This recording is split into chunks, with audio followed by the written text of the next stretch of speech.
This fluid art painting is going to change completely as it dries. The comb technique starts the design, but the dragonfly glaze, glitter, and the blacklight reaction finish it. So stay till the end for the final reveal. It doesn't even look like the same painting. That is fluorescent yellow that I'm pouring on top of my white base paint. And this color that you see right here is not actually a color, but this is the dragonfly glaze by Folk Art, and it's going to dry much different. I'm using fluorescent blue. I want green in this painting as well, but I'm not going to use green because the yellow and the blue is going to blend to make the green. Now what you see right there is my silver glitter paint. And when that glitter paint dries, it dries very vibrant and it turns out so cool.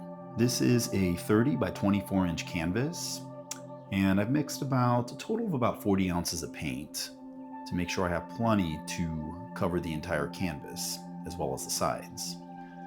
And I'm going through and I'm just layering my paints in a straight line. Doesn't have to be perfect, but I do want to make sure that I go through all my paints.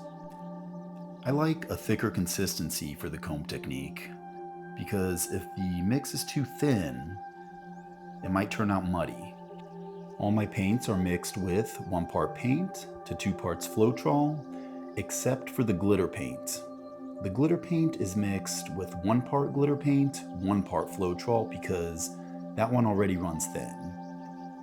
Oftentimes, if I'm having creative block, I like to get back to the basics. And I love this technique because it's simple and it just turns out so cool. I think one of the most important rules of fluid art, no matter what technique you're doing, is that all your consistencies match. And it is important that your consistencies match because if they don't, there's so much that could go wrong.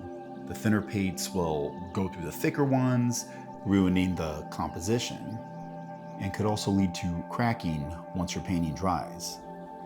As you can see from my comb technique, I'm using half of a barrette. And I like using the barrette for the comb technique because I like how the edges are curved, because that helps the paint run through and give it a nice blend. And I'm just going nice and slow. And as you can see, the blue and the yellow have blended to make that green that I wanted. And just going very nice and slow. You want to take that barrette and go all the way to the end of the canvas. Swiping right off. And I will shut up for now and see you at the end of this video for the dry results and blacklight reveal.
And here is the final dried result. I gotta say I'm happy I did not use green in this painting because the blue and the yellow blended and made plenty of green, which I think looks pretty cool. And here are the blacklight results. Thank you guys so much for watching. Any questions, comments, feedback, please don't hesitate to leave it in the comments section. Until next time, bye.